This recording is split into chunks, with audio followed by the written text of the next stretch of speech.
All right, I'm here with Dave Kennedy of Fidelity Land Title. Hey, Dave. Hey, how are you? I'm good. How are you today? I'm great. I'm feeling good. We're live. It's what is it? Exactly. Wednesday? I I'm think it's losing Wednesday. track here. This Who this knows? month has flown by. I don't know about for you, but it's been a quick one for us. It definitely has. So we were going to talk today about why you should name your kids some kind of weird name. Yeah, Amadeus Mozart or something. Is that a weird name? I mean, I Well, it's don't not a very common name, I know. guess. Right. So tell us how unusual names are linked with title. Yeah, an unusual name can save you some trouble when it comes to selling your It's house. not Jennifer. Right. Jennifer is Dave. very common, or even my name, David Kennedy, super common name. So the issue is whenever you go to sell your house, title company is going to get your contract and we're going to do what's called a title exam of the property. And Right. one of the things we're going to do is search whoever is vested in title, so whoever the owners of the property are, we're going to search their names in a ton of different databases, IRS databases, state We'll just take databases, like Tom Smith court. as a name. Yeah, yeah, Tom Smith's. I always go with Stephen Jones. Stephen So, Jones, so right? we have to search that name based on however the person is vested in title. So Okay. if you've taken title as Stephen Jones, we have to search the name Stephen Jones. And since That's you going to did be like not, everybody. I mean, that's a lot of Stephen. the Well, percentage of population that's Stephen Jones. right. Well, and if you don't put your middle initial in there, we have to search Stephen Jones, Stephen A. Jones, Stephen B. Jones, Stephen C. Jones, all the Joneses. So we have to search every single one of these names.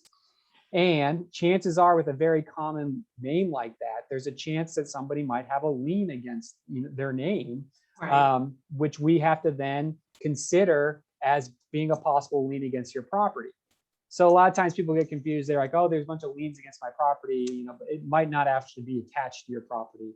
There Right. is somebody with that name that has a judgment against them that could theoretically be attached to your Are property. you doing is it a national search or an Yeah. international? So, well, national. We're doing it on a national basis, Maybe but that'll be next topic. Like what happens when some foreign lien. Yeah, I don't think the that they'd world is actually. like so big now. I I mean, don't think small, I we I guess. don't think we have to collect for other countries' debts, but Oh, who yeah, knows? Maybe one day in the maybe. future, if we're all on some blockchain type thing and Right. everyone's getting tracked and whatnot. So yeah, so we have to search all these different combinations of a person's You name can't, based on you what they do the are. lien search, like kind of that's as a last step because people can put a lien on the property at any time.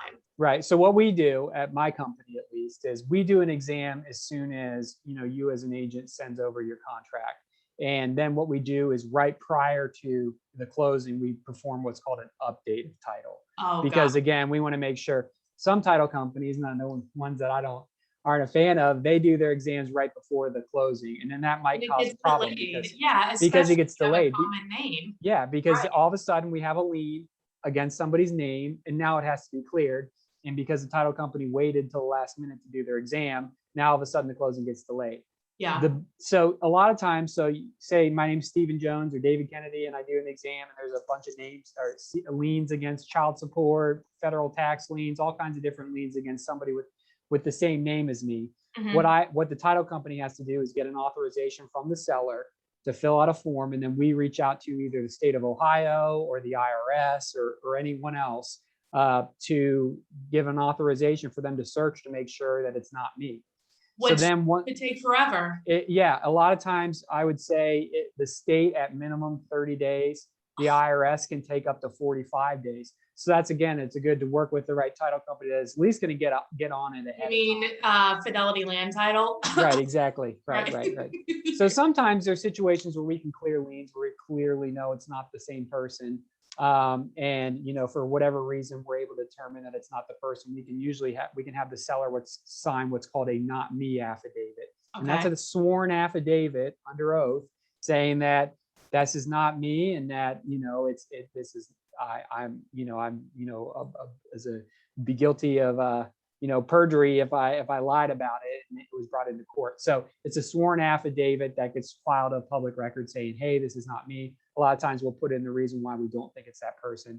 Okay. And a lot of times we even have people sign the not me's, even if they fill out the state tax form and the state comes back and says it's not that person. Just to like, It just makes things cleaner. right. So then the chain of title is clean going back, because, every time they do the exam, they're searching all these names. Sometimes it could be, the same name from 2 or 3 owners ago, Oh, geez. because we're going back and searching back. So it's very important that, again, that, you have a company that's, searching that. But, again, it puts us in this, it puts us in this difficult position of having to, potentially delay a closing. Yeah, and it's not for like 1 minute. I mean, it's a long time. Right. So if you wanted to avoid this, you could name your child like some crazy name that nobody else has. Like not one person has it. But is there a simpler way? I think there is Like a if you've simpler already way. been named. Yeah, the best way for you to, I would tell agents, the best way to keep, your seller from having issues is when they buy the property, is put their full name vested in title.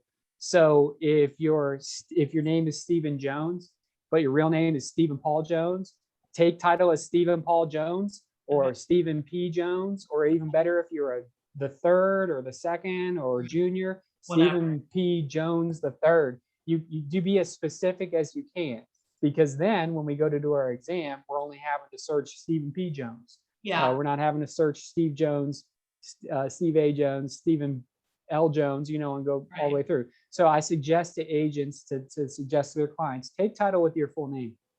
We've come across titles where people just have their initials, D. What? Kennedy. Are and you it's serious? like, what are you doing?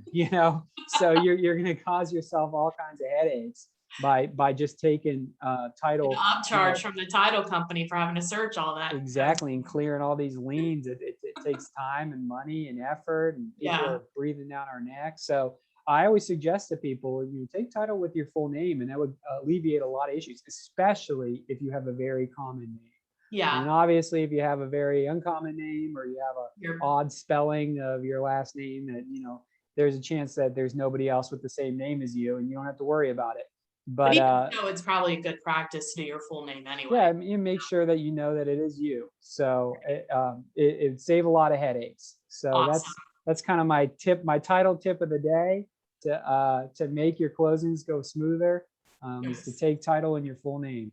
Perfect. Now, I mean, title stuff is pretty boring, but it's the most exciting thing in the real estate transactions. Absolutely not the most exciting thing. But what states can you do title work in?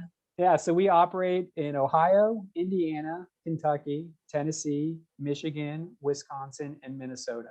So if you're here in this area, trying to, we can help you out in any of those states, and we're going to search your name in all those states. And what's the best way to get a hold of you? The best way to reach out to us is via our website, fidelitylandtitle.com. You can send us an email at info@fidelitylandtitle.com. Awesome. Hey, thanks for being on, Dave. All right. Thanks for this exciting topic.